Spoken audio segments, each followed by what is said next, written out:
Hey, Megan. Back with Megan's guitar. And this is the following weekend. It's a bit stormy outside. Now, before I just ruin this entire recording, let me do what I should have done 10 minutes ago and put the bloody phone onto airplane mode. Apologies if that deafened you a minute ago. Yeah, so Megan's guitar. We're in a nice position here now. We've got a couple of edge repairs to flatten out and shine up, but I filled the holes and it's feeling quite nice. Yep, got to level this off, but I did quite a bit of filling over the last weekend just to bring these dents up to the surface level, and now we can attack them with some sandpaper followed by some micro mesh, and we'll get a nice shine out of them. Apart from that, we have on site the fantastic tuners. These lovely new Wilkinson EZ-lok tuners. Slightly different style, but perfectly nice for this guitar. So they're beautiful things. Wilkinson EZ-lok, built with 2 holes in each post. Don't you think? You probably can't see it very well there. What a great innovation. So when you tune the guitar, string through, pull round, through 90 degrees, pull it tight, 2 turns, and you've got it locked. And what's great is that it stops it stretching, well, much less stretching and slipping, so that you've got greater tuning stability. So we're going to get, I think, pretty much straight onto that. Everything about the action and the action and the both ends is good at the moment. We don't need to do anything there. So we can, at this point, we can kind of leave behind thinking about the truss rod and the bridge and the nut at this point. We're going to go straight now for, well, we'll take the strings off and we'll put the new tuners on. While the strings are off, and we just because it's a little bit easier, we'll take care of these filled bits of lacquer repair, bring those up to a nice shiny finish. Once we've done that, then we'll be ready to put the strings back on and just do the final intonation process and give it a little test, because I think it's going to play really nicely. Looking forward to this. So let's get my cutting things and we'll just dive straight into this. Now I'm trusting, oh, I've got some paper keeping these strings in place. I'm hoping and trusting that these tuners, well, the old tuners, aren't of the small hole variety, because it's a real pain if we have to drill holes in it. I suspect they'll be of a decent size. I don't think I looked last week. I just assumed that they were a bit better quality, which I think they are. So before I put the tuners on, actually, by the way, there is a little bit of I think there's a little bit of lacquer repair to do on the end here, which would probably be a smart move to do that before we put nice shiny tuners on. Again, this is going to require a bit of sanding flat. We'll use the block as we go. Sand it flat and then bring it up to a shine. So it just looks a lot better than that bare wood that we had sticking out last time you saw it.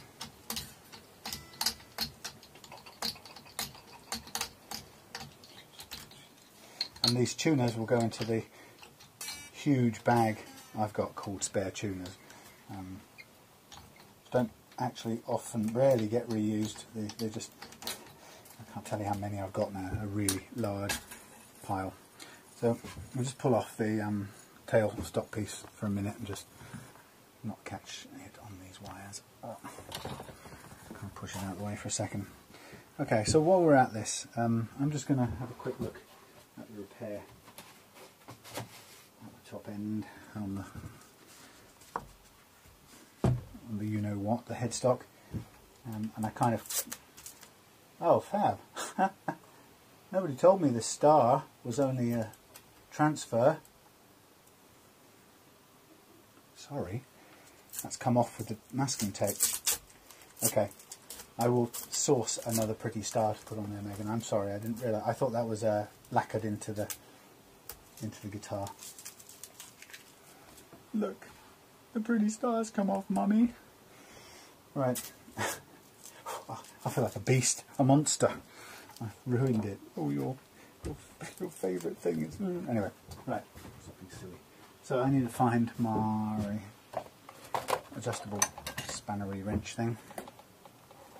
Can't really see much from here, but maybe you can.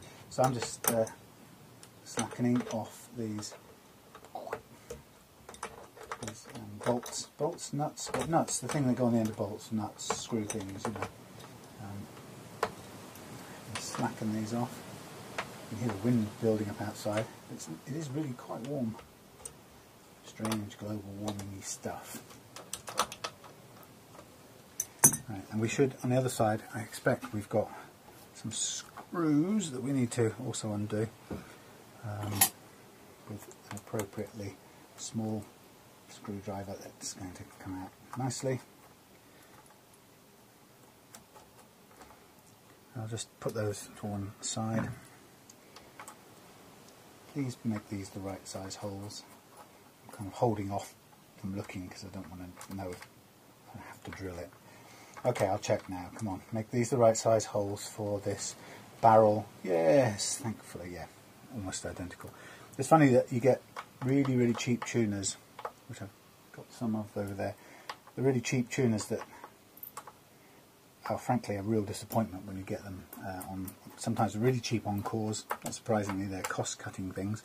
But when you get them on really good guitars, like for example on that neck over there, this neck here, this neck came with not the nice kind of ones you've got even on your no-name copy. This Epiphone came with the cheap Japanese tuners, which meant in order to put decent tuners on, which I'm going to do, I had to drill out the holes, which actually created a bit of a mess, and I had to fill and do some work on it. But it's you know, it just goes to show a really good brand supposedly has lousy tuners on it to try and save money. And if you're going to upgrade them, then you have to go through the rigmarole of drilling.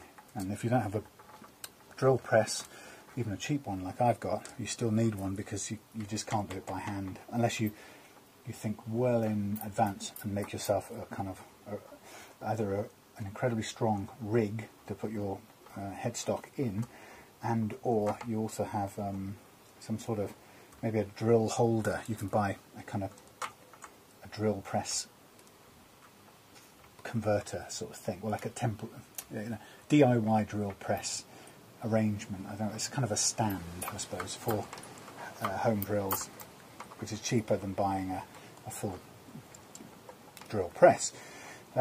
But you know, you've got to go quite some length to make sure you don't completely ruin the headstock if you're going to drill it out. And you know, I say even doing it myself with this drill press, came close to making a bit of a mess. So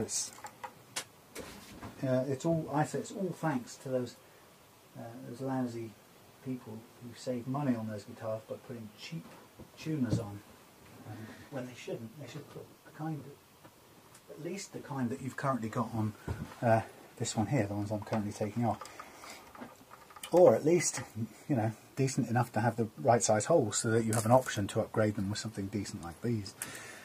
Okay, so that's that bit done. We've taken the old tuners off. I'm just going to have a quick look at the repair then we did to the top end, and it's a little bit makeshift, but it's not bad. And I'm going to, yeah, still we could, oh no, actually it's got a slightly little sharp edge to it. We could do a bit more work on it, but I'm not going to do too much in this case. And I'm going to get a little bit of sandpaper, like a 600 I think I'll begin with, a bit of 600, and I'm going to just sand this area flat. I'm just going to kind of be aiming to just level out the lacquer that and the paint and the lacquer that I've built up in making this repair. So, and it's a sort of first step towards us being able to blend that in with the rest of the guitar. So it's a bit out of view here, so I can see it reflecting quite nicely in the light. So I'm just going to use this block. It's not perfect because I don't have a huge amount of room. I'm just going to try and level this off.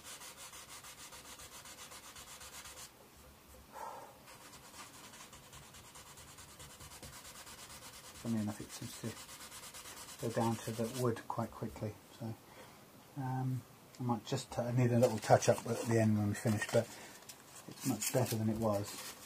And I'm just going to do the same to this edge here. I just want to take away any obvious bumps from what we've done so we can smooth it in. Could have, I had a thought that we could have built a little, I don't know what the word would be, a kind of little mould, I suppose, to allow us to use the lacquer as a kind of a building clay almost, just to add this bulk to this so it shapes up. I mean, we could have filled it with some car filler and done it that way, but actually quite like the fact that it's just done with lacquer. Yeah, it's almost right, except for there's one little bit where it's come through to the wood, but we can paint that little bit as long as we get the rest of it shiny. Okay, so what I've done is I've just used quite a harsh paper to level it, and what I then can use is a much finer set of papers to start to smooth it into the rest of the area. We'll be doing the same kind of thing with the other parts, and when we get down to it, we'll probably end up using water as well, which I might go and get some of. And off comes the little star. I'm so sorry. So we can take this paintwork down to quite a scuffed level, because we know that this paper has got a fantastic ability to bring it back up as we go.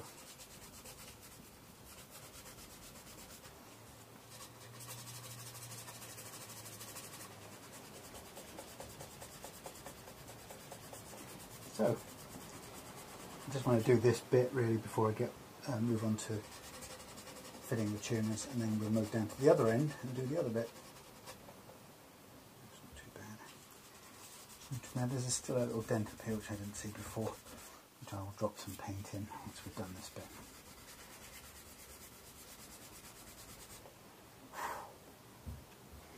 Okay. I mean, you can work. You completely can work without water on these if you have to. I feel like it makes it easier with water, but I'm not even entirely sure.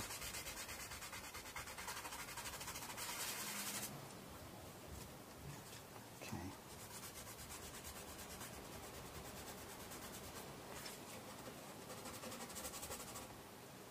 There's nothing to do on the back side of that, so I won't. It's really great the first time I did anything with this micro mesh stuff, and got through this rough stuff, and then towards the end and saw that it would then bring the whole lot back up to shine. It was just amazing. I think, how can a piece of spongy sandpaper do that? How can it polish something so well? But you can see right now that I've taken the surface back to a very grey, yeah, sort of scuffed looking finish.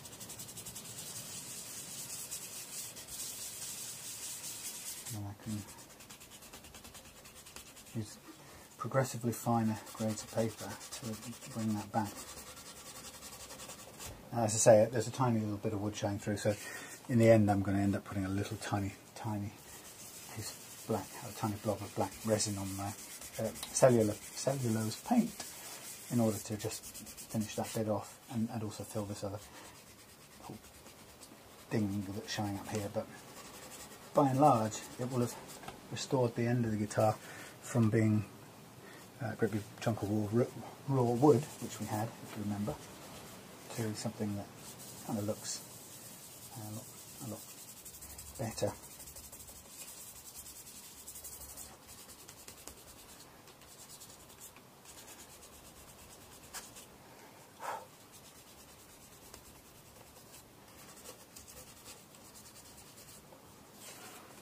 moving towards the world of shininess now. And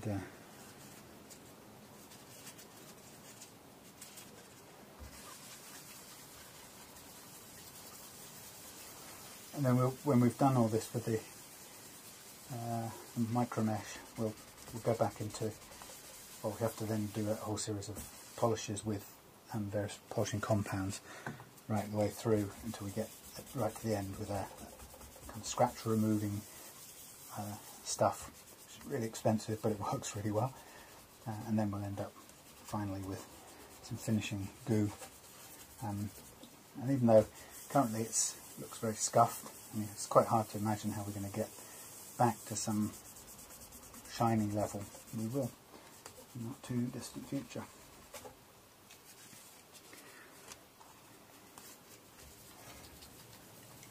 At this point I'm sort of wishing I'd used some water in the process, because it feels a little bit easier when you do a wet sanding. The repair, it's interesting, repair usually shines faster than the surrounding area, the original lacquer, so you usually can see what you've done much quicker.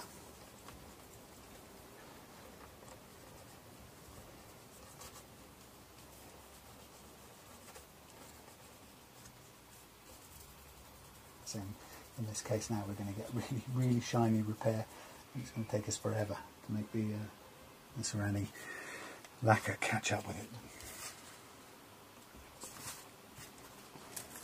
Just haven't quite got enough room on here.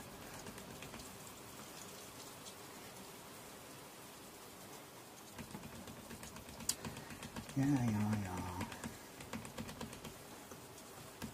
So I will see if we need to use a wet version of this, but let's see where we get. As I say, the repair is now beginning to shine before the surrounding guitar lacquer does. Okay, we're heading towards it. I might go and get a little bit of water, just find me a little container, and just do some of the couple of halfway back with water. Be with you in a sec.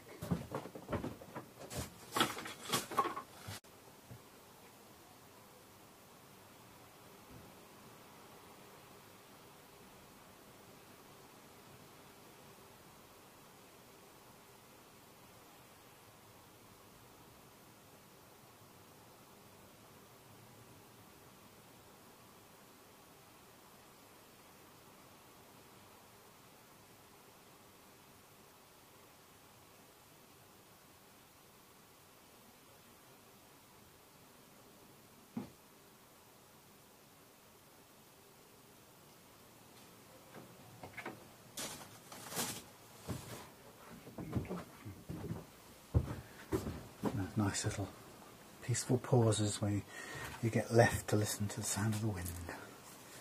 Right, so I'm going to go back to 2400, or no, actually 3002, and I'm going to do it with a little bit of water.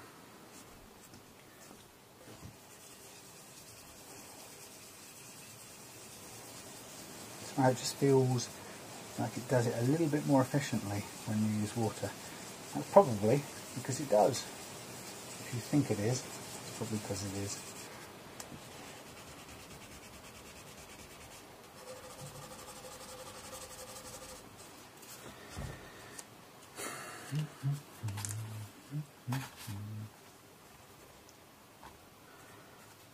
Come on then.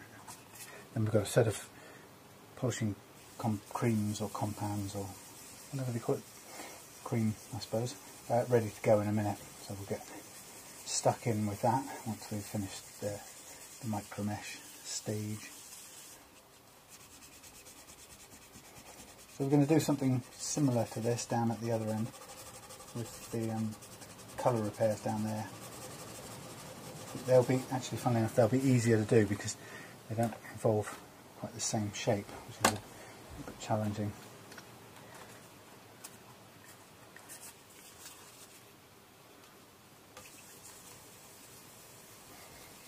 So I had a good bit of a tidy up in here today, which makes working in here this weekend a lot easier I've got quite a bit to do.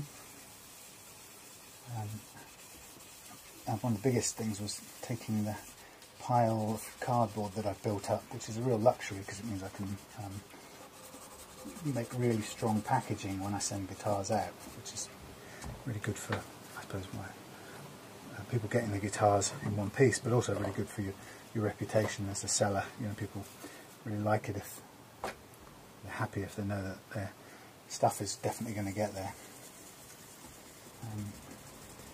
So I took all of that out. It's all stacked over here. I took it all out and took it up to the spare room for the time being, until somebody comes down, and then it will have to come back down in here. But at least for the time being it makes quite a bit more space. So it's just a little bit less claustrophobic in here as well.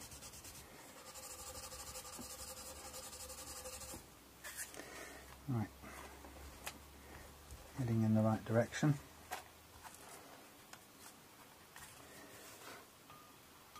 Been doing also, there's a lot of research I've done on polishing and buffing stuff for guitars, and I guess with everything there's loads of possible ways of doing things, but it looks really, really challenging to get it right. Some people swear by using a buffing wheel, you know, and will recommend paying hundreds of pounds to get a proper buffer that's the right size and speed for guitars, and some people think that's sometimes a dangerous and I suppose damaging process to be doing with guitars, so they recommend anything but doing that. I'm not really sure where I fall.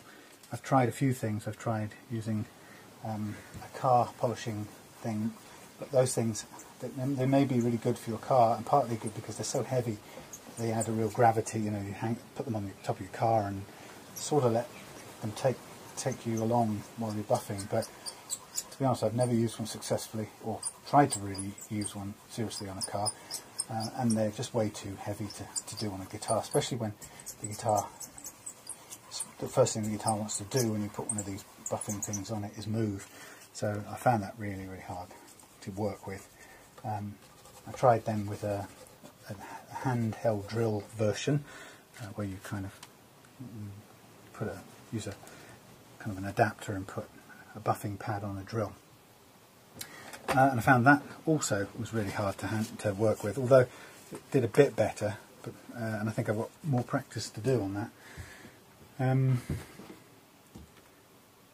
Yeah, it just seemed really, really difficult.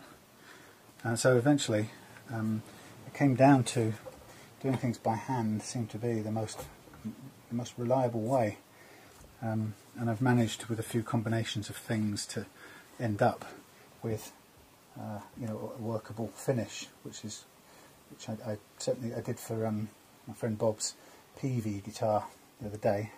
And it just takes a lot of time. That's the only downside of it. As with anything by hand, you spend hours doing it, but seemed a bit more reliable way of doing things, a bit more dependable. And it's about, I think for me it was about trying out the various different combinations of compounds, how long you have to do with each one, and what you need to go from one to the other, and which one first, which one second.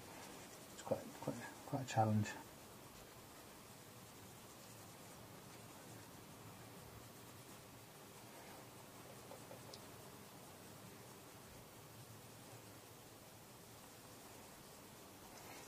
I guess with all repairs in lacquer, the longer you work on it, or starts out as a little repair, usually ends up quite a wide repair, because you have to keep going wider as you polish it out, and you take in more and more of the guitar, to the point where it sort of feels like you end up pretty much doing all of the surface of the guitar, even though you really only did a few small things to begin with. Kind of what happened with Bob's PV, but not bad in the end. It looked pretty good.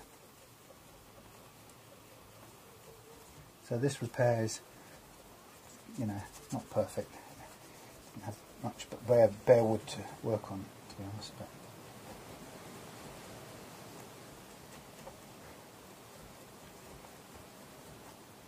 So after working on it by hand for a bit,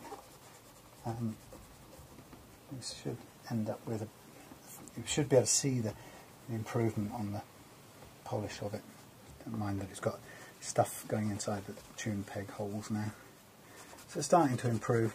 Again, it's not completely shiny, but we can move on from this one to a lighter one, and then we'll go to these two interesting scratch removers, which I found are really effective at bringing up a shine right at the end.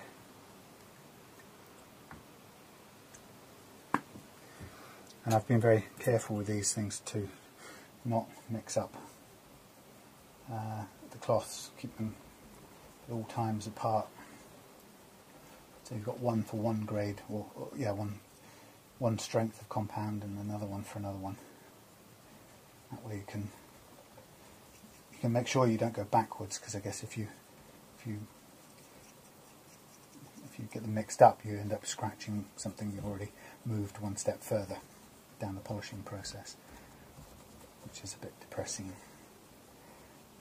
So you can see that this with a rotating spinning pad, this probably could speed up considerably, but for me it feels quite difficult to hold on to that. It's very difficult. Yeah, big pad on the end of a drill doesn't lend itself to doing fine work like that. So now I'm going to use the miracle bit in this combination, the expensive American, well, they call it scratch remover, but from our perspective it ends up being a really effective polisher.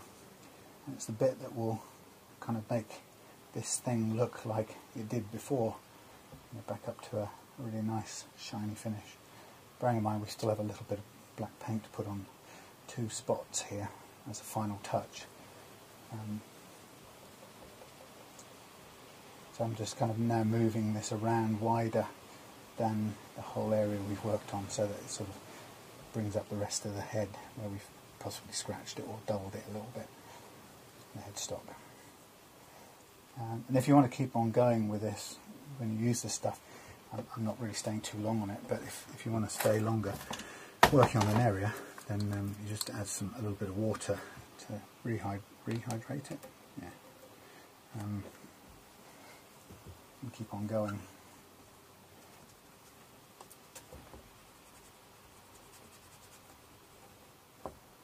It's very difficult to get to this position. So I want to get this done because I want to put those lovely tuners on and move to the kind of final bit of doing the rest of the body repairs. Okay, so I'm going to move to a different spot, but we'll call that done for that part. It's starting to shine quite nicely now, and we'll do the final polishy bit, which is kindly splurged everywhere before we even asked it to. It's like gold dust, so we'll rescue all of it if we can.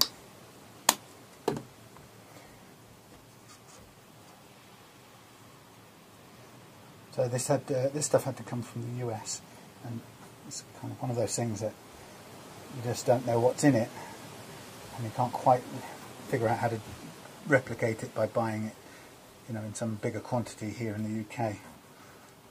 If you knew what it was, you wouldn't pay the extreme prices that they charge to send it over. But according to whoever manufactures it or puts it together, this is special stuff that you can't just buy anywhere. And it seems to do the business, so damn it, they're going to have my custom again. Much as I don't like paying 20-something pounds for two little tubes. It does seem to be, at the moment, the only way I know to get a really good finishing shine on a repair. So I guess they win hands down. A bit of rest for this hand. We can clean any bits that get stuck places, we can clean those up afterwards with a bit of our favourite friend naphtha. you know, the good old lighter fluid. So now we've got a finish now, which is back up to a really nice shiny finish. Yeah. Ready to go with the machine heads, I think.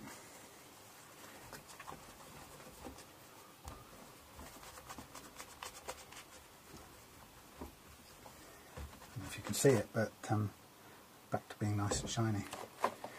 So you can see that you can scuff it up yourself in the process of making repairs, and then bringing it back to a shine with some, you know, hard work.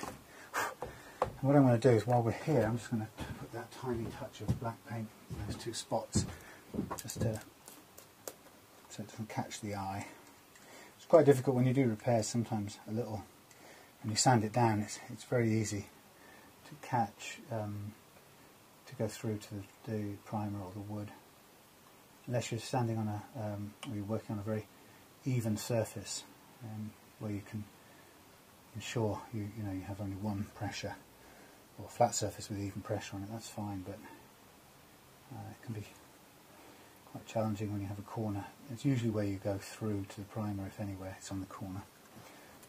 Okay, so I'm going to stop with that bit for the time being, because we've got plenty of work to do at the other end. Just going to put these aside, or put them back where I know the order they're all in. I don't want to mess them up, so I'm just going to place them there with their cloth, so I know what I'm doing. And just going to dig out any goo that's gone into the holes for a second. This won't do any harm to the tuner posts, but might as well not drag it through with us.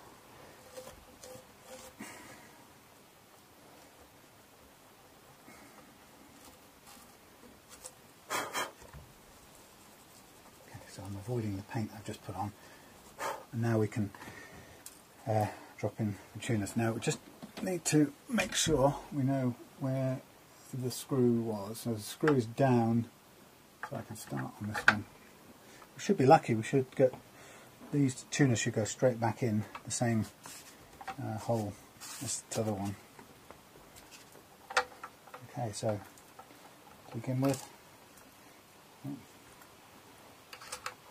we will just drop the put the tuner on, and we're looking for the pairs now with the screw part down. So we're dropping the tuner into place, putting on the little washer thing, putting the sleeve on, and then we're just tightening up finger tight for the time being, and we'll go around the back then.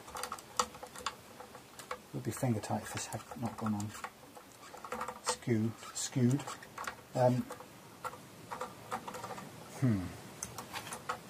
Theoretically put them on finger tight. Hello. Come on.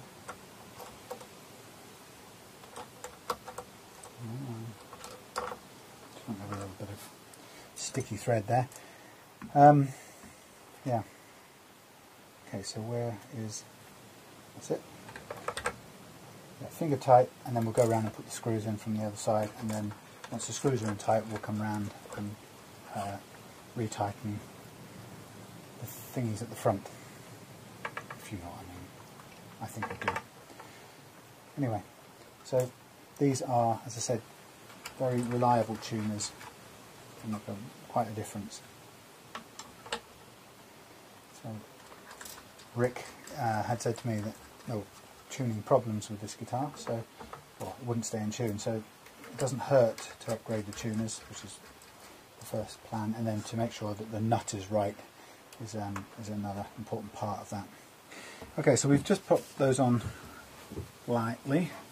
Going to flip over, again supporting the neck, and I just want to line up the screws. I'm using the screws that come with the Wilkinson tuners. They're about exactly the same size, so they go in pretty easily and tighten up fairly positively, which is great. Everything is nicely in place, and again, if they're not, you can just push the tuner around until the hole lines up at this stage, because you haven't tightened it up too much. But at this stage, once you've got the screw going in, you do want to tighten the screw fully up at this stage, because the screw is going to be now what holds it to allow you to tighten up the nut on the other side. Oop, touching the end of the guitar. Careful. That's last earlier on. Good.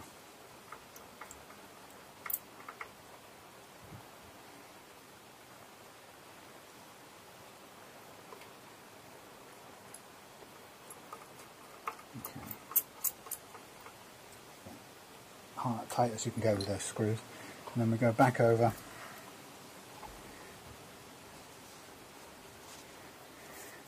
and we're going to do the tightening bit now with our adjustable spanner.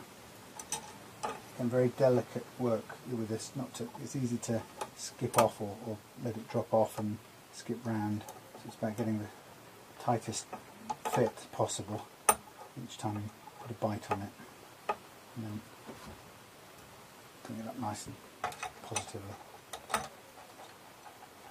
So we'll be ready to restring when we've done the lacquer repairs. Nice Wilkinson EZ-lok tuners to make life easier, hence their name.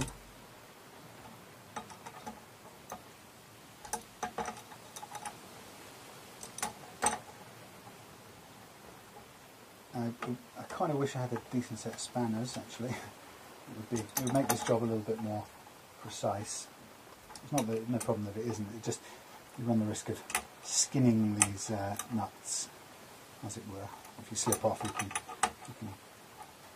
make the metal, scrape a bit of the metal off and round off the edge of the nut, which over time, if you did it loads of times, would eventually mean it skips and you won't be able to get a good grip on it. Not a problem just once, but the whole point of a spanner is it would avoid that. Okay, tuners on, nice and positive. Right, okay, so now I'm going to come down this end, and for this part of it, I think I'll leave the paper on just for a minute. We're going to use water. We've got a little bit of 600 work to do because I put a final little blob onto these patches here, so I'm just going to wet them off and use the 600 just to take off the kind of the top of the little blobs, so that we end up with a relatively smooth finish there. It's easy, it's already done. Again, same here, bit of water. So that the rough sandpaper purpose is just to take down the noticeable peaks that are standing up. And we've got a bit to do over none there. No, I don't think smooth. And over this side. Both of these now go over the edge, so it's a little bit harder. I don't think you better see this. See if we can zoom in a bit. Let's try. Hold on there. Don't go any further. Maybe. Okay. So again, these were nicely filled, but they ended up, obviously, we've got some sticky up lacquer, and so we're going to use the 600 just to take the high points of that off. And that is quite ferocious, so we want to keep it flat. We don't want to dig into the hole, we just want to level it off if we can. I'm conscious that it's going to scratch around it as well, which is okay. And I'm going to turn it over and just do the same on these sticking up bits here. And with luck we'll just bring them down low enough to then get straight on with the micromesh papers. And we'll be heading for the finished bit. So that's all of those. And there was a tiny bit on here that needs doing as well.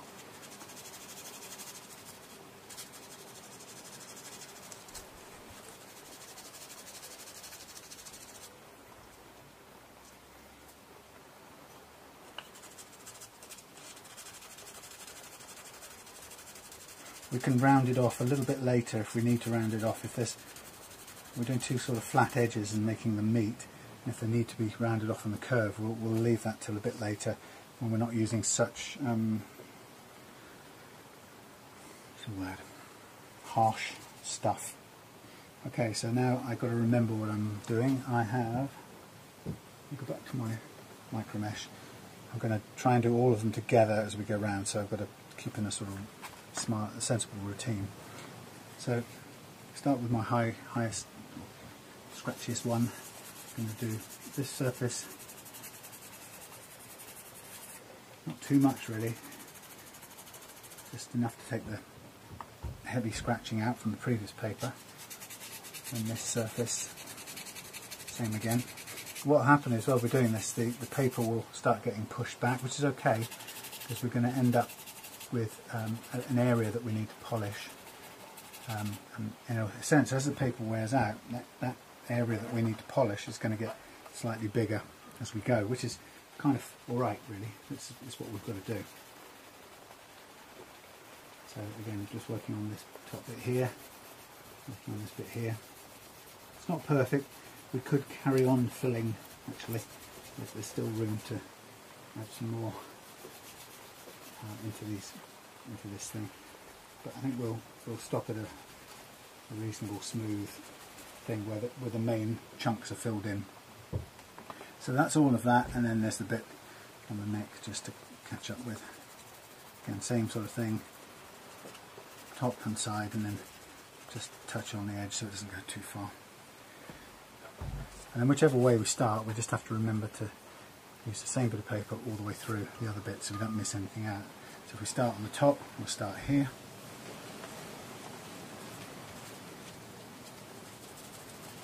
I'm not going to spend too long on this. I think each time we're just taking off the heavy scratching of the previous time. So it's just enough to take it one layer down in smoothness, or up in smoothness, whichever way you want to look at it. Then we go over to this side, a little bit there, over to this one, a little bit there, maybe a little bit on the corner now to smooth it. Just take any sort of sharp bits off there, then flop over, and we've got these two bits. Have we already done this? Probably already have. I'm going round in circles now. Doesn't matter too much, as long as you just work your way eventually through, downwards through the papers, you can't go wrong.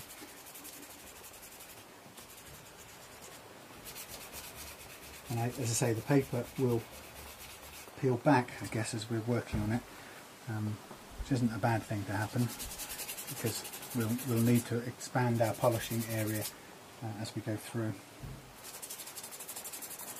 So it's sort of naturally opening up the area that needs to be finally polished at the end. It will always be much bigger than the repair area that we started with.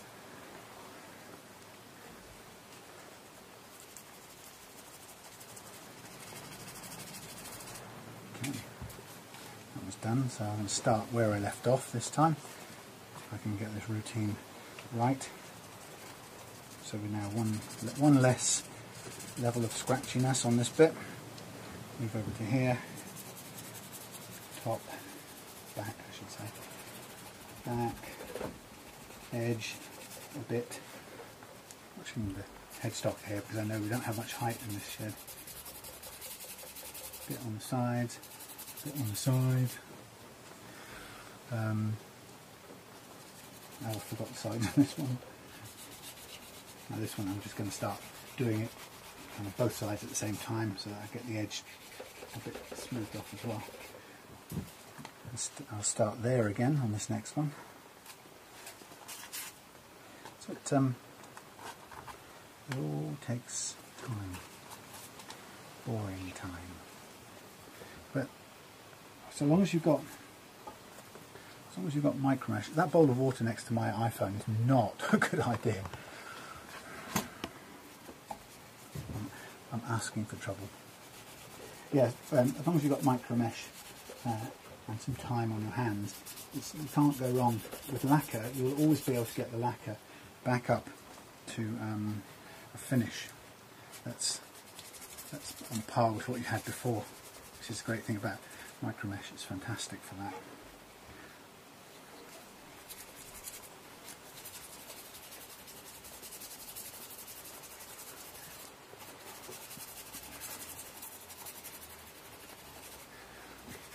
And so at some point, I'm not sure quite what point it's going to be, maybe in 2 papers time, I'm going to take off the masking tape and I'm going to work straight onto the guitar, because I'm going to want to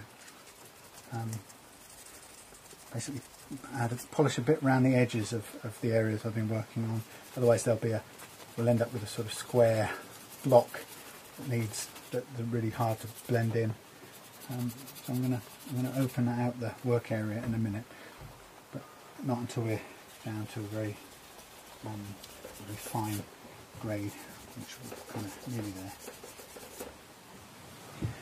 Without some binding material, this is hard to make this look flawless anyway. I mean, the colours are a bit iffy, and the chunks that are taken out of the white material are still showing, but hopefully this just makes it a little bit, makes the holes less scratchy and less pronounced than before.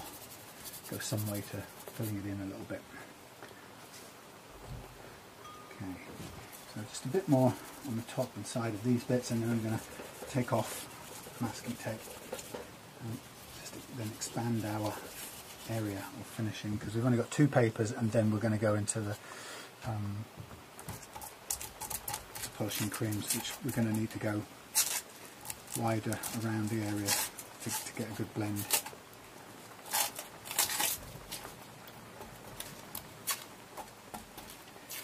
So I think the funny part about all of this is that when you start doing it, it's really daunting, because there's so many different instructions what to do. In my experience, none of them really sort of walk you through it. They just kind of tell you, well, half the time they tell you, and the rest of the time they sort of assume you know, kind of know what they're talking about when it comes to finishing. And actually it's quite mysterious.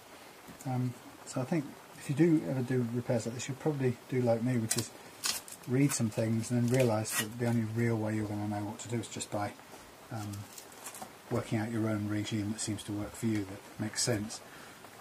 It's kind of what I've done here. Now, having taken that off, I've got to remember where the areas were that I've got to work on, which is not too hard to see. But I'm going a bit wide now with the wet and dry, and I'm going to spend a little bit longer just to make sure that whatever happens now, this repaired area does blend a bit better into the surrounding area. I don't want it standing out a mile because it's got a straight line or something really stupid. So both spots here, I'm just going to go a bit wider than, so it fits nicely. Again, as I say, not perfect. We could have spent even longer trying to get this blended in, but there's only so much time.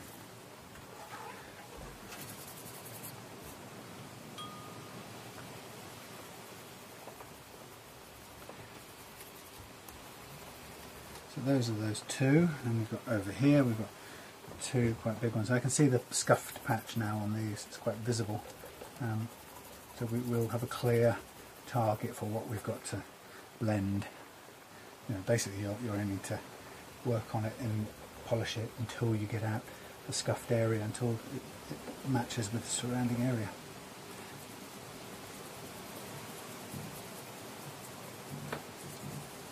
Blimey, getting stormy out there.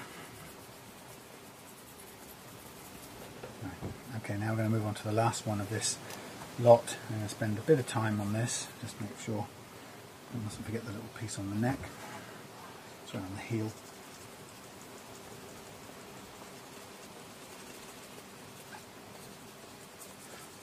So 12,000 grit has kind of almost got no abrasive powers at all, but it's pretty much just polishing, which is just what we need at this stage.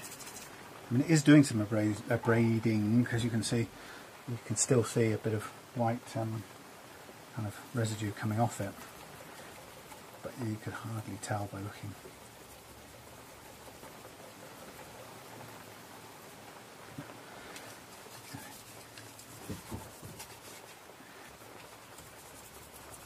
So once we've done this shining up, which won't take too long now, we're getting there. When we get to shine it up, then we'll put the strings on, and then we'll be on our way to the final bit. So just make sure these are shined. Okay, so what I'm going to do now is just give this a wipe down to dry it off, and I can still see the slightly scuffed areas where we've worked on it, which is okay, because what we'll need to do now is use the creams to, or what do you call it, finishing creams, scouring, polishing is the word I'm looking for, polishing creams to get this last bit out. Bit of glue stuck there which needs to come out from some masking tape.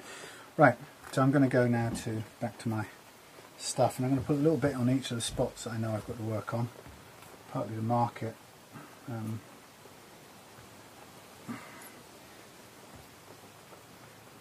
I'll do the other side in a minute.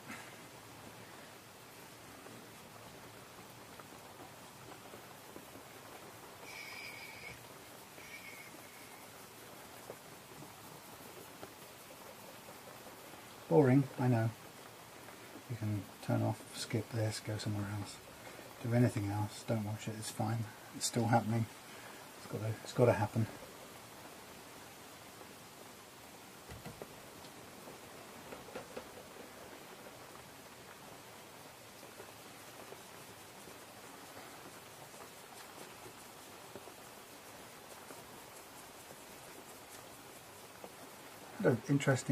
Did a bit of interesting research today. I came across a product called, I've forgotten now what it's called. Anyway, the product is a specially compensated nut that supposedly takes care of the intonation problems caused by something that people experience when they're playing open chords down the neck end of the guitar, which I've talked about quite a bit while doing this. And when I talk about it, the solution I resort to is to make sure the height over the strings of the first fret is perfect, or as low as it can be, and still be a good tone. And that's my solution. But other people have a solution called, I've forgotten it now, something about the nut. Anyway, it's a staggered nut which is supposed to compensate for this out of tuniness, and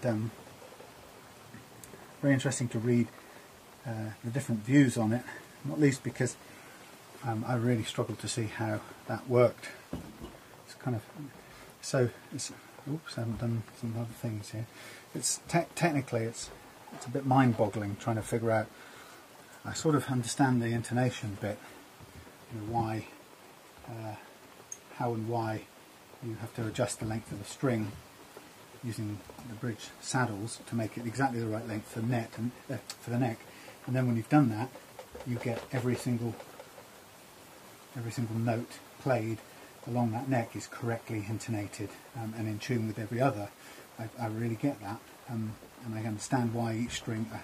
I sort of understand why each string's got to be slightly different length for that same basic neck. But I just do not get this idea of how if you add some more compensation at the other end, I stagger the nut backwards effectively with this special kind of nut, how that fixes the problem that I experienced with my, what do you call it, Taylor baby, and other people have experienced, that I've put right, for example, Malcolm and his Chapman guitar.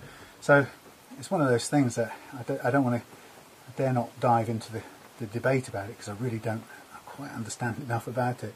But there's something in it that just doesn't feel right to me, and the fact that this nut device costs £26, it feels like a lot of money to spend something that doesn't feel quite like it can work. Thank you, my darling. Cooled by the water that's falling out of the Cooled sky. by the rain from heaven. I'm taking the boy to Flatball. Okay. Very well. That's all done. I'm just doing these little Nice and tidy. these little polishes on these repairs, and once I've got the final what do you call it, stuff that, sorry, scratch remover on it, it will make it nice and shiny and we'll be done. So that's the 3 done, and here comes the long-winded 10, and then the scratch remover, then the final stuff, then the strings, then the intonation, and then move on to the next guitar. Do you have any cash money? Oh, not much. How much do you want? Oh, Thomas style. £3. Okay. Threepence. Oh, there's my nice new Rothko and Frost plectrum. My prize for buying more lacquer from them. It's quite difficult to do this sort of stuff with a guitar that you have to hold up. You've got millions of things, train tickets. Yeah, I know, that's my month's worth, plus all the ones I have to give back for receipts, and it's a wonder I don't give away the wrong ones regularly. See you later, I'm going to do some shopping. Okay. Drive carefully in the storms. I will. I'll get washed away before I get to the back door. Don't forget to get some really nice, easy Friday tea. What? Friday junk. Yeah, Friday junk. Friday's junk day. Woohoo! Brain off.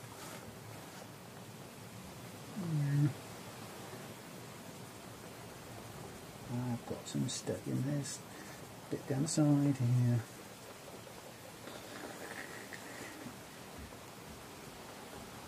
It's alright, so we've got those done, and then the final ones are on the edge here.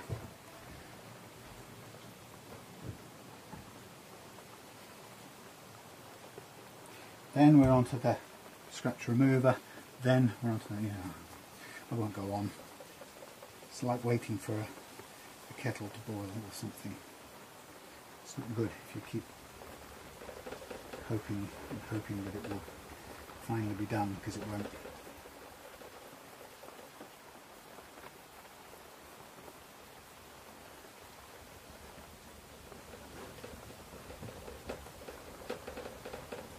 Rattle, rattle, rattle, rattle.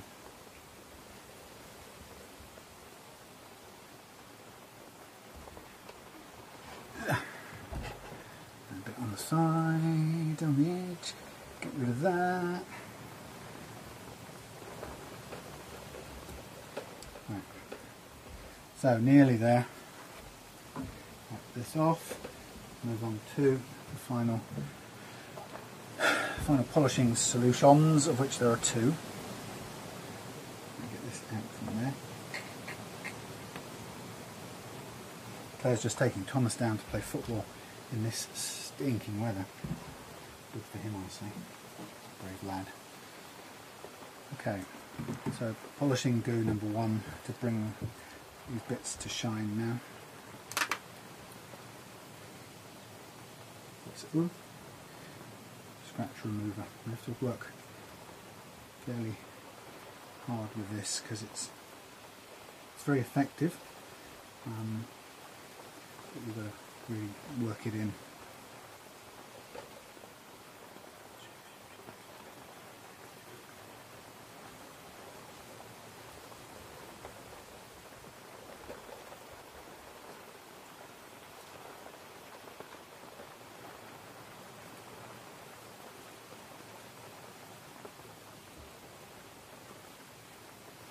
You can see that by now I'm going all the way around the area, so I'm not even just doing the repair, I'm doing kind of everything up along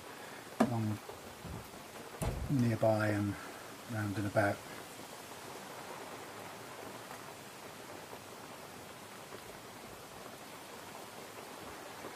And once we've done the other bits on the other side, we'll have one more set of goo. Final fine stuff, which is going to be in there.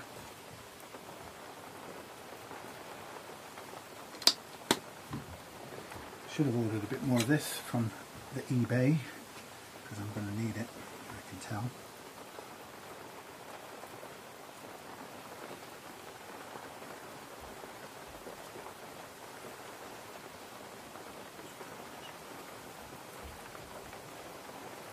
This stuff is so good that you could do a whole body in this as a kind of freshen up for a second-hand guitar, and it would come out really, really sparkling. It's not such a bad thing if you can spread it really thinly and just go around the whole thing. I'd say it's like teacup, but it's not. I mean, it is a bit, but it's not as abrasive as teacup, but it is a little bit more.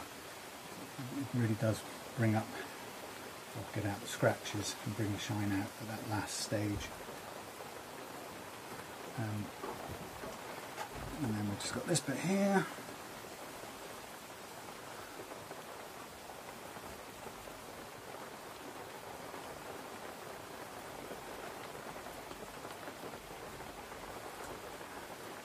Once we've done that, we'll go and do the very final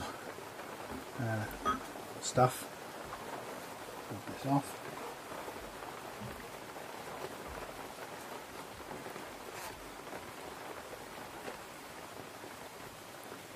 Final stuff with the number 2 goo. Get that off there.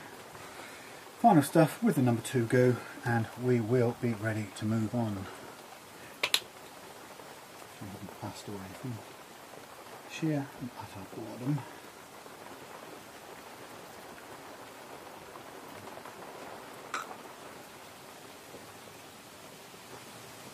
It's really starting to kick up out there, piddling down, and it's going to be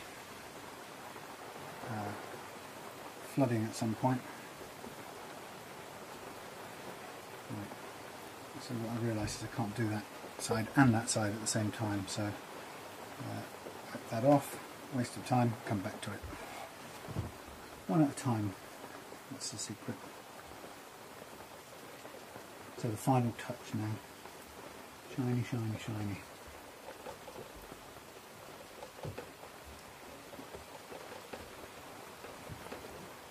Again, like I say, you can whiz round the whole thing if at this stage, because it wouldn't hurt to quickly fire it everywhere.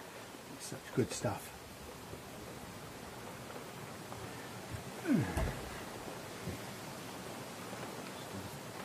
On the sides and on the edges.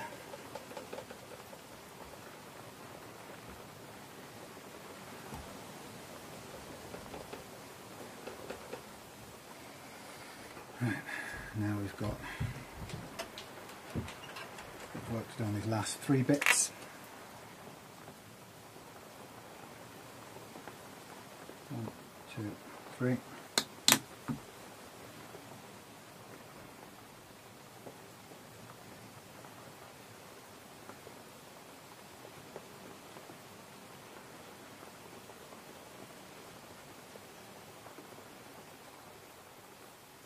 It's quite nice being in here when it's peeing down outside. A quality shed to take refuge in. I can barely see where those repairs are at times. Oh yes, no I can. Not, they aren't perfectly smooth, but hell, they'll do.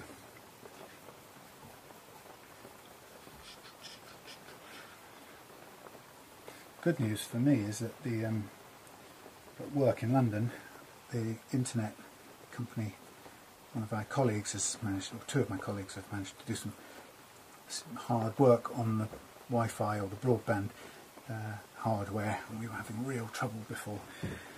And they've managed to get it running something like 10 times faster, so we've got super fast broadband in London, which means I can upload these videos, which I don't stand a chance of doing here in Devon, which I've kind of resigned to that, which is okay, because I take my finished videos up to London and wait for a good moment and then fire them up from the office. Yes, thanks to Mark and Richard for sorting that out, because sending these things would be very difficult. In fact, it would be impossible if I was trying to do it from here. There would be no point. I'm just going to do a tiny bit more work here because it's not ready. It ain't right. Just to be precise. You can see a bit of dull scuffiness, which is offending my eye. And I cannot tolerate it. So you will shine, damn you. And after this, today, maybe tonight, tomorrow, I've got Tom's Adrian Smith thingy Jackson guitar to do. There you go. Right. Repairs done, as much as they're going to be. They're good enough. They're not fantastic. Forgive me. It isn't perfect, but it will really do. It feels one hell of a lot better than it was, even though it's not perfect. That's the principle here at Relove Guitars, is we don't make things perfect, oh no, we just make them better. And if we can make them better, then we've done okay. That's my theory. And, you know, if people get their guitars and go, actually, you know what, that's better than it was when it came to you, then we're okay. And if it's not, then we have to accept it. We haven't managed it, and we have to look at what else we can do to you know, make it better. Thankfully, we haven't come across that yet. Okay. I am pretty much done on the bodywork. Those things are filled in. You can see them when you look up close, but they are fine for what they're intended to be, which is repairs that you don't catch your finger on or cut your finger on. Okay, so we're at a fun place now to, for the first time, we're going to put our new strings, put some new strings onto this guitar and christen these tuners. Everything's looking nice. Load it up, get it ready, and hopefully we'll have it back to Megan this week. And let's just zoom out a bit for a minute. Yeah, we'll have it back this week, which will be good. The thing is, sometimes when it takes a while, sometimes like this, I forget what it was like at the beginning, because I guess first of all it's not my guitar, so I might mix it up with any number of the guitars here and how it plays. So I'll probably take it back to Rick and pass back to Megan without kind of really knowing how much different it is, or how it's improved. Mainly because it's not something I've played a lot, so I'm not familiar with it. But I suspect then, as a result, that Megan will notice quite a difference. Okay, I'm going to cut these off because it will take me forever to get them through this, get the coils through here, and we don't need these strings again. We have new ones for this purpose, and I've got plenty of spare sets for other things that we need spares for. Perhaps a bit too painful. Now at this point in time I'm soaking a couple of guitar bags, which is not a good idea. Clank and wallop, and go the other way. Okay, right, let's go. So here we go, the wonderful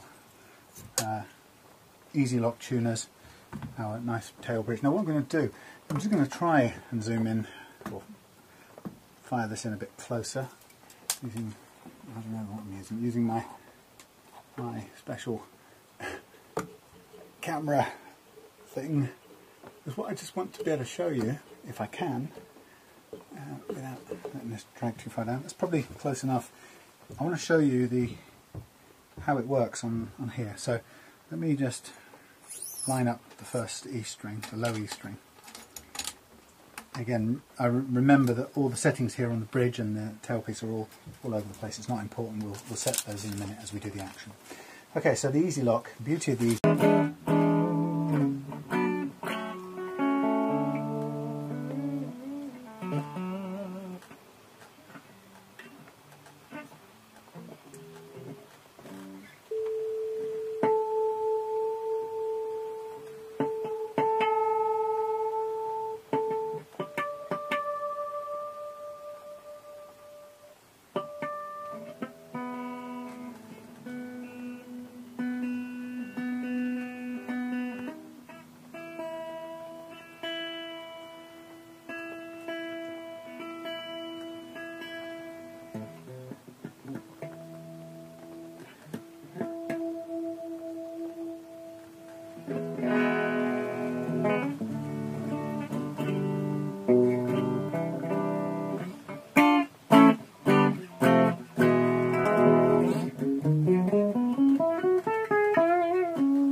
tune for a bit.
Still out of tune. We'll get there. It plays well. Plays very well.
Check something here.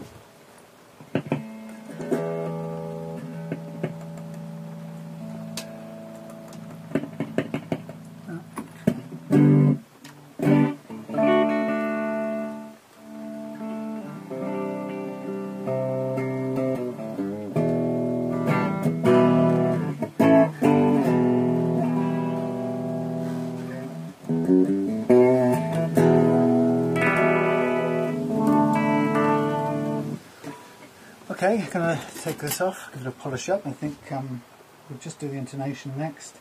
Just check the heights of the pickups. I think they're close enough to the pickup, the strings to the pickups. We won't do anything with that. I'm going to do the intonation now so we can get finished. And now, much controversy rages over this, and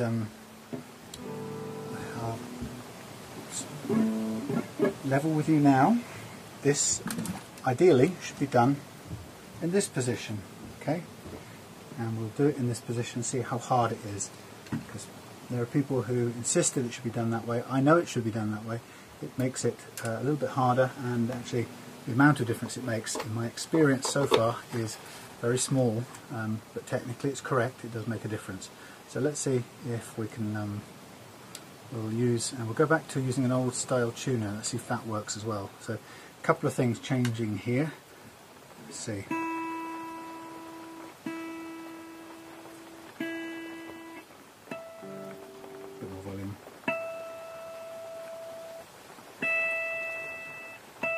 Okay, it should be enough to work with, or good enough tuner.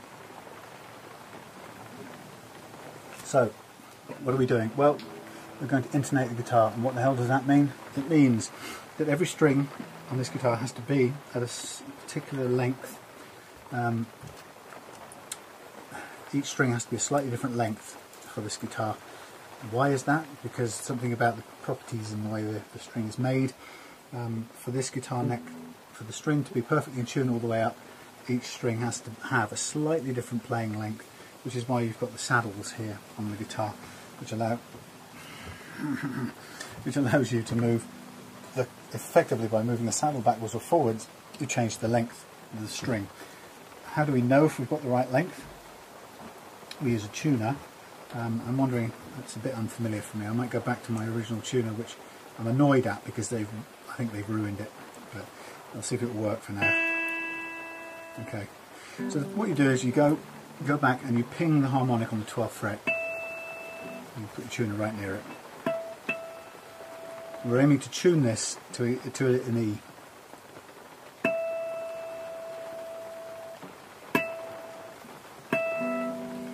Get full volume.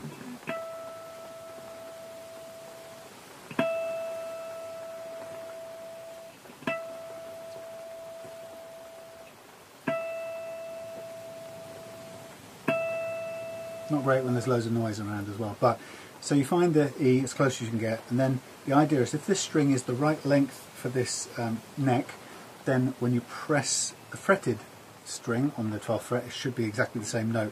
So watch what happens to the tuner.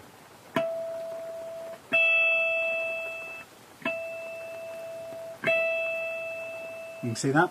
That means it's flat, right? Not a huge amount, but just a little bit. And that means that the length of the string is too long for this neck. So what we do is we use our special glasses again so we can see what the hell we're doing. We use a screwdriver and we... Oh, it's not going my way tonight. We use a screwdriver and we adjust this saddle so that the string, I said it was too long, didn't I? So we bring the string closer, or the saddle closer to the neck. Now that will make this go sharp to be retuned.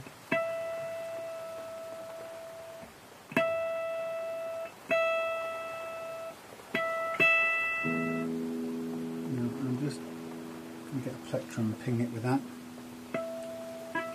I don't like the way they've changed this tuner. They've ruined the software. They've upgraded it and completely ruined it. It was totally reliable before.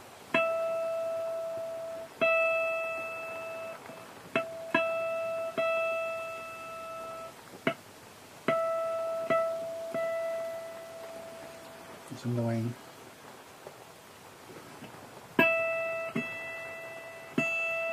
It's telling me two different things, and I don't have faith in my tuner anymore. I'm going to go to another one and see if it will behave more reliably than this. It's such a pain. That was a great tuner before.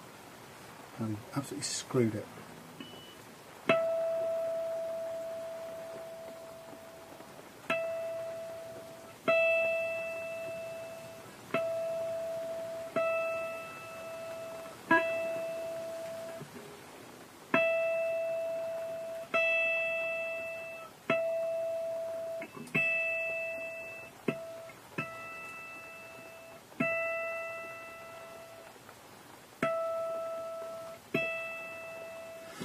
Almost spot on. I'm slightly worried as well because we haven't got a lot of adjustment room. and you can see here that it doesn't, you have to go over the top of the pickups and along the strings to do this. That's okay, that'll do. Go to B, tune it.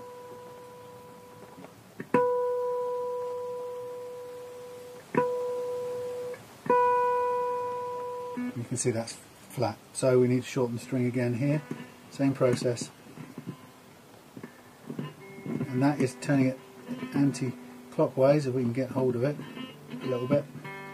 Again, it will change the tuning, so retune.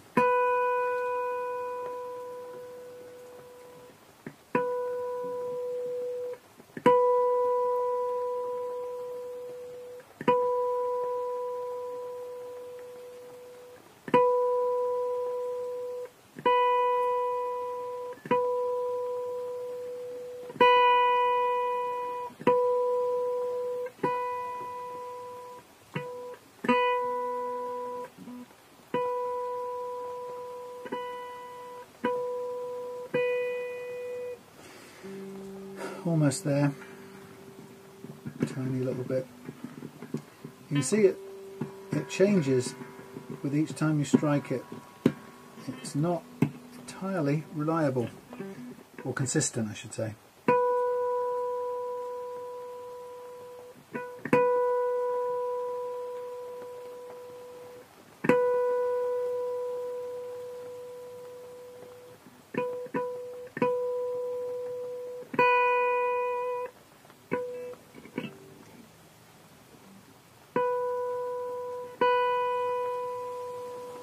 Okay.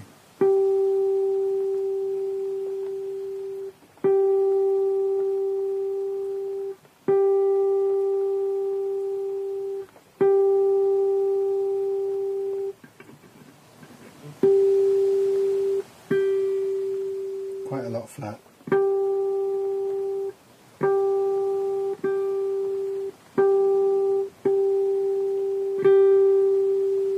And so we will shorten the string. And that means coming towards, turning the thing anti-clockwise. Sorry. Yeah, no, clockwise. Depends on which way you look at it. Clockwise to bring the saddle towards the neck. Makes a hell of a noise. Retune.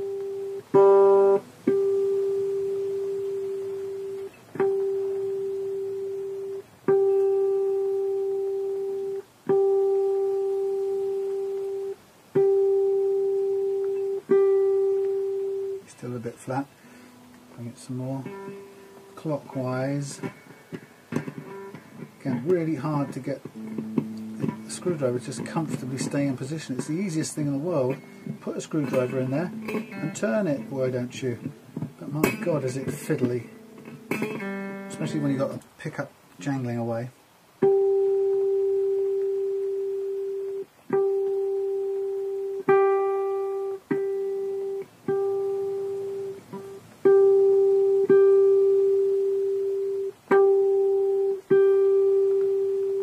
Close.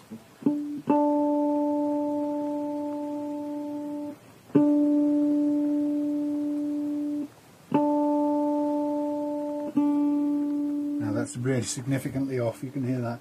That's a mile off. You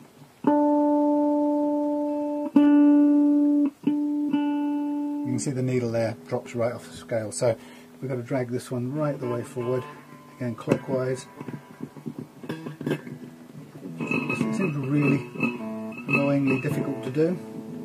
And then this will have to come forward past the previous one. We just know that from the way that the setup goes on these bridges. And it's just... Now what worries me now is I think we may have run out of adjustment room, which we have. If this doesn't work, we're going to have to take this bridge off and flip the things around, which is so annoying.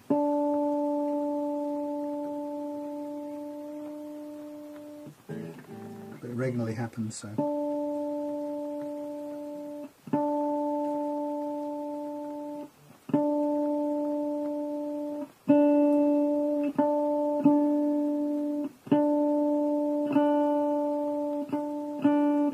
That is really annoying. I'm going to have to do that. So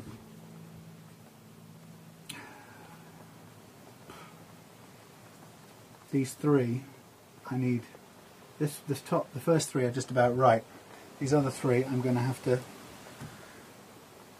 take the bridge off, take each of these little pins out, spin them around, because I don't have enough intonation room to do it, and I have to say, it is an absolute freaking pain with these Les Paul Tune-o-matic bridges.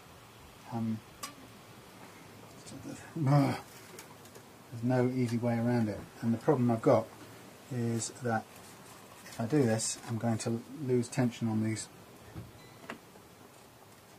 strings, and they're going to pop off again, so I'm going to be stuffed all the way around. It's going to make this whole thing a pain. So what I'm going to do is going to give myself back a little bit of intonation room by turning these little saddles around, because they're constructed in such a way that when you dial them all the way out to try and get the intonation, as I was just doing there, they actually run out of space, because the way they're designed is they've got a kind of a foot with a slanted edge. Anyway, one way it's got 2 millimeters before it hits the wall, and the other way it has none, and we want to turn it around so we can use the bit with no material in the way, so we can get a bit further intonation adjustment out of it. It's just so stupid that we should have to do this, but it's the way that it seems to go with Les Pauls and Tune-o-matic bridges. So I have to keep on unwinding all of this, hoping that I can use this pad, this foam pad here, to try and keep all these strings under enough tension that I don't just end up chucking them all on the, you know, that spring out of there and undoing them up. What the hell's going on? Actually, I've reached as far as I can undo them. Alright, that's real. That's a real pain now. Right, can I get this off with the strings the way they are? Just pain in the arse, I tell you. Right, I'm going to do something here quickly, just so I know which end is which. I've been caught out this way before. Right, there's my top edge, okay, and do I want that much? Do I want that much?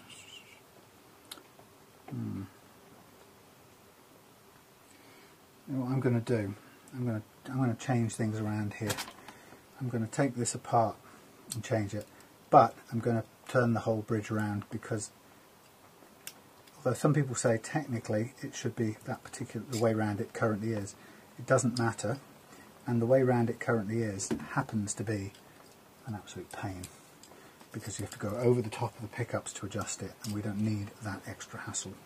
So while we're standing here chucking time away, I'm now going to unpick this little guard, which his purpose is to keep these little screws in place, and I am now going to top ones are now correct, top, that's so-called top. I'm now going to pull out the, thank you top ones for just falling out, because the bottom ones are going to refuse to fall out for some stupid reason, which means I've got to do all the intonation again. I'm going to reverse the bridge, but with a bit of luck, it give me these little 3 things. I will turn them around, and then we'll have created, oh God, you swine, that one's coming out and I don't want it to come out. Yeah, we will have created as much room as we possibly can for all of them. Right, so what I do is I take this little unit here, I pull out the screw, turn that around the little, I don't know what you call it, a kind of bulldozer tip, and I'm going to turn it round and just put it back in that way round, which means I'm going to I have as much possible room with all of them, as much room as possible with all of them. If I can only just get this one back in. Oh God, it doesn't seem to want to fit into the slot. This is just not, this isn't funny. What in the hell is going on here? Hello? Did you come from this? Get in there. Right, that one was pinging particularly difficult. Yep, so turn them all around and we're going to intonate the whole thing again. Thanks for all the time wasted. There's Paul design. Yeah, this is something you quite often have to do. It's just the way it is. It's to do with the positioning of the bridge. If the bridge is, and on the cheaper guitars or the less carefully made guitars, the bridge sometimes can be a little bit out of position, and so then what happens? God, things falling out. What happens is you end up struggling to intonate the guitar if you ever bother, if somebody ever bothers to try and do it, and you struggle because you haven't got the headroom, as it were, to do it, because you're trying to compensate for the fact the bridge is originally in the wrong place, and you're Jesus, what is wrong with this? You're trying to compensate with the saddles for a misalignment, a basic misalignment of the bridge, which is possible to do, and this is what we're doing now. But it's a fiddle, and it's kind of slightly annoying. So once we've taken those out, turn them around, the ones we want to, and put them back in, I then put back in this little restraining clip, whose purpose is to hold these screws in place to stop them falling out. I'm going to take off this piece of masking tape, and I'm going to put the bridge under here again, remembering the height of the bridge should still be as we left it, and I'm going to basically crank it its way back into position. Bearing in mind it doesn't quite like to go down anyway. Right, we'll just position these strings again, and we will have to, as I say, we'll have to do a complete intonation from scratch again, but let's start winding these strings back in.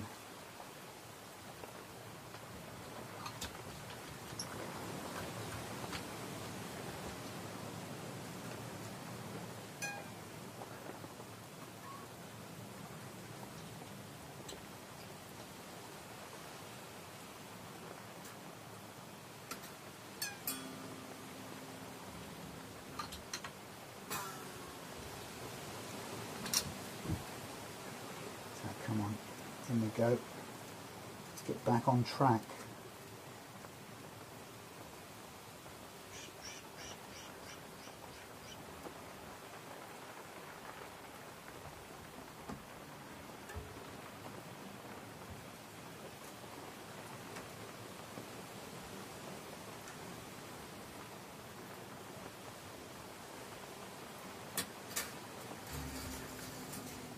Okay. Back to the beginning.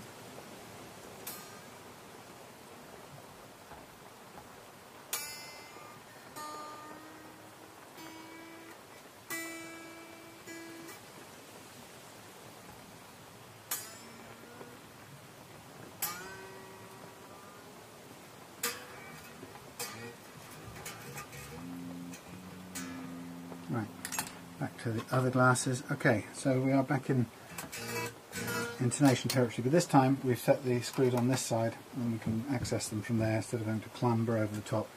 Same game, doesn't really matter.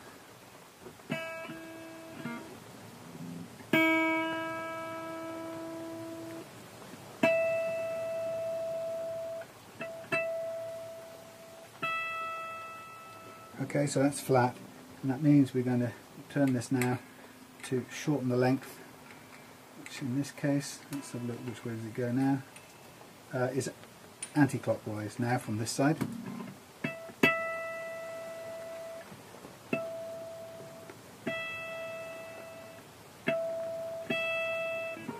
Anti-clockwise a bit more.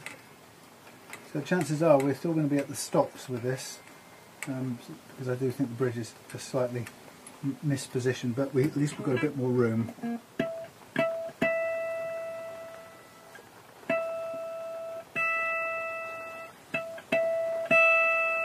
Very close.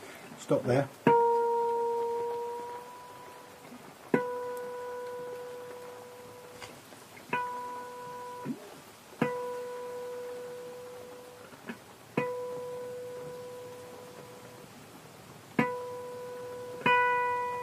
flat.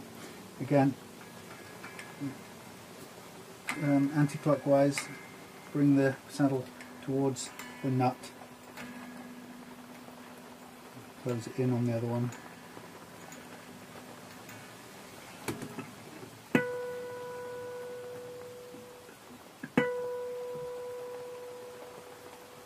Tune it up.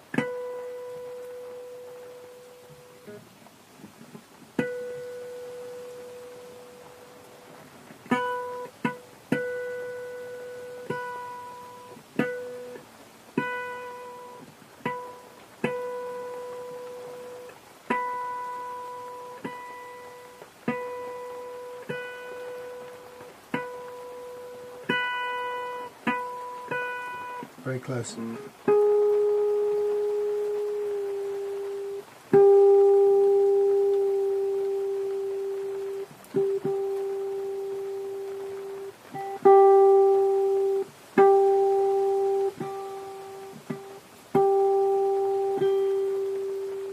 Quite flat. So again, anti-clockwise it, and crank it towards the front. Either which way you do this, you're going to hit the other strings. It's such a bleeding pain. Some crap designed it this way.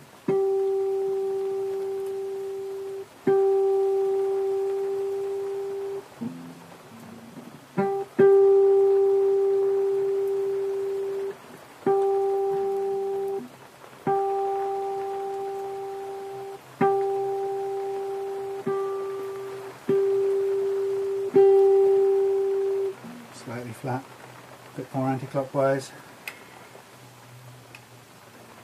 Come along.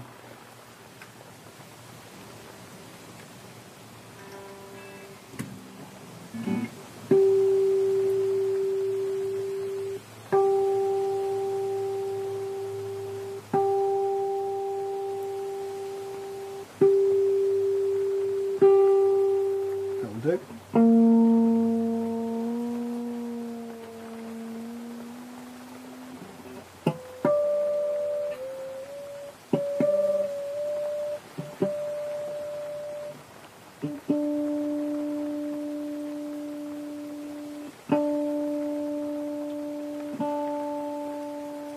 Okay, you can see the D's flat as well. So the same deal, anti-clockwise, crank it forward. This is where we ran out before. This is really difficult. Doesn't want to bite. Now it is. And we're probably going to have to go all the way forward as far as this will comfortably go, which is actually about there.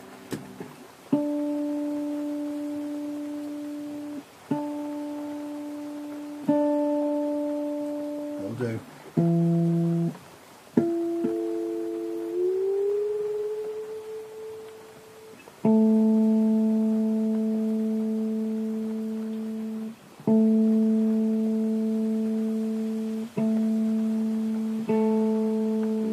Well flat, and here we go. Crank these forward all the way.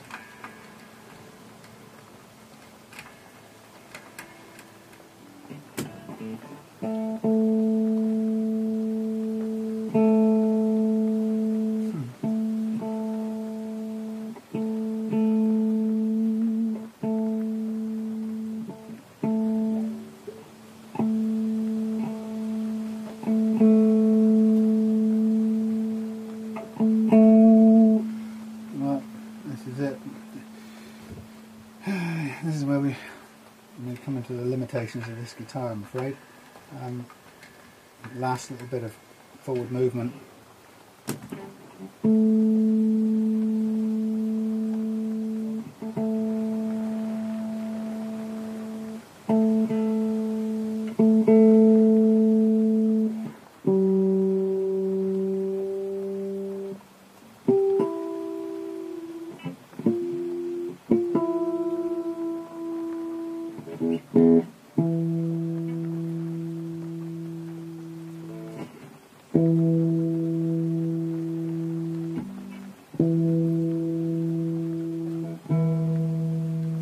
scale. So you can see that this guitar has got a problem with the position of the bridge, and I'd say that with all these saddles wanting to go way forward past the stop, it's telling you that the bridge is probably about 1 millimetre too far back. Nothing we can do about it. Hey, right, after a complete mess up with strings, saddles, bridge saddles, God knows what else, intonation horrors, we pretty much got there in the end, and we have what is, in fact, needs a little bit of, tiny bit of polishing all round, but we have a very nice guitar which needs a tune, and you hear that it's very playable. Needs a tune. Fly in my face.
Can't help but think that the buttons, the knobs on this, this bloody B string is doing my head in.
We will get tuned, promise you.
get there. Just take the last shreds of stretch out of it.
Right, that's it. I'm going to have to find a replacement string because I cannot live. Oh no, I cannot live with that B string. So give me an 11 somewhere. Oh, I love you. An 11. Thank you so much. Is it really an Ernie ball? Yes it is. Yes it is. Yes it is. Is it okay? It's a bit old, but it will do.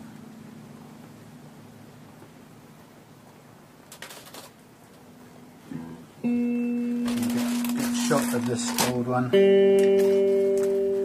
you. Failing that, if that doesn't work, we'll put another one of these other 11s on, because this is not right, this 11. Too much like hard work. Just can't keep that one in tune. What have we got else? We've got an 11 over there. We sure do. Goodbye. You are the weakest link in this guitar. Ow. Sting me on the way out just to make me hate you even more, guitar. Right. That one's too short. This one's a bit cringy. Let's put one of these fresh off. Fresh off.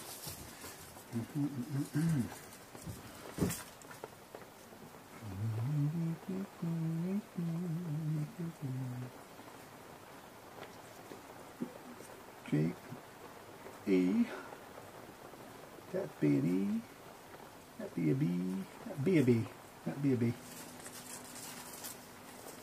I don't know where that goes to. That be a B.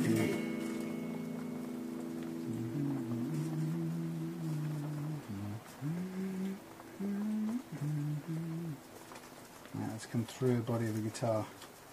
So that's not a great option. Annoying. That's Stratocaster cast-offs. So look, let's put this one on. It's surface. It's new out of the bag.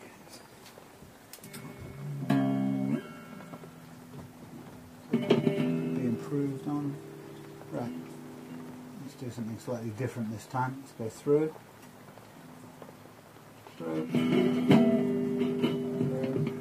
Back. On itself. Catch up on the one behind, which is not what we wanted. Right.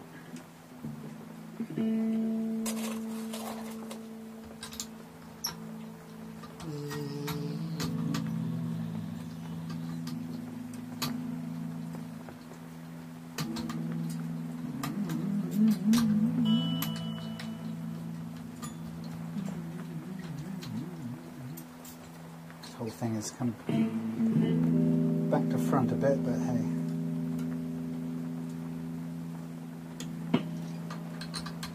Come on, let's get on with it. Let's get it done.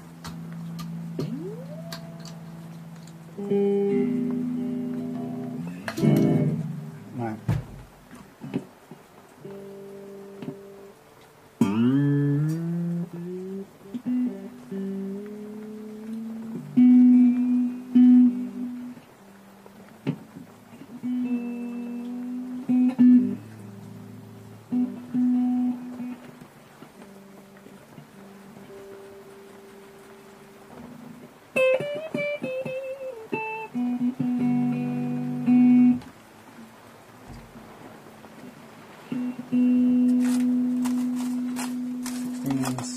Sixteens, 24s, 11s. Sticks that one in. That's a bit old as well.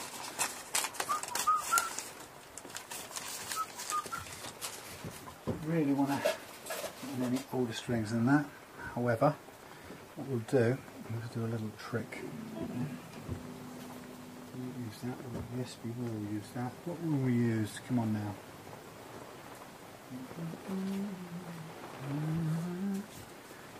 Where did that go? Moved it somewhere else.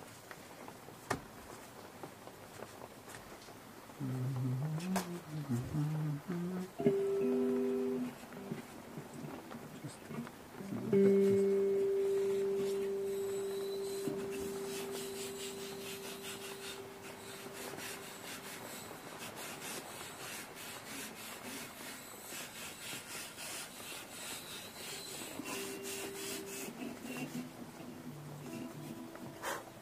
Damn it.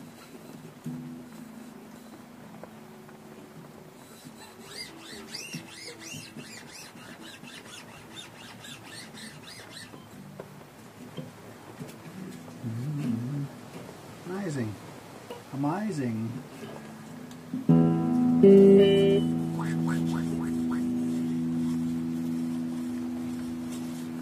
Amazing. Managed to knacker out my micro mesh. I'm just taking off these little spots of gunk on this nice clean new string, which now I have got rid of, thankfully. It's all fine, at the cost of a piece of micro mesh. Damn, it's only £9 a set. That'll teach me. Don't use it on strings.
after a lot of messing about, we're done.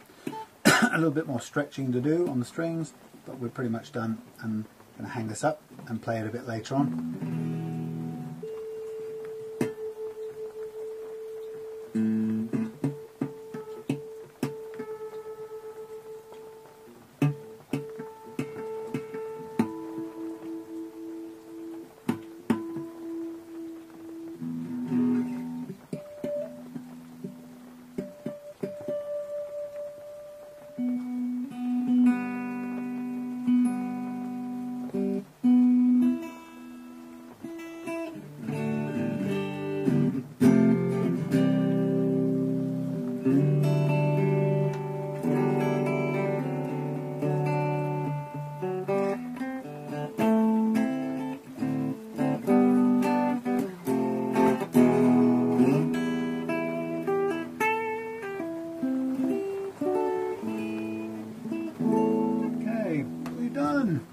Polish up, let the strings bed in a bit more. We are done, we are done, we are done. Nice, lovely, job done. Finally. Boing.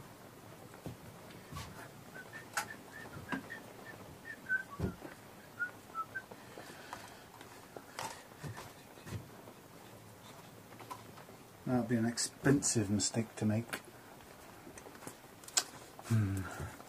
Note for future. Do not bloody well do what the thing tells you. Wind it on further than the half turn it tells you to do. Once through, and that's your lot. It needs more than that. Oh, right, okay. We've learned our lesson the hard way, of course. Right. Okay, so that one's done. Next.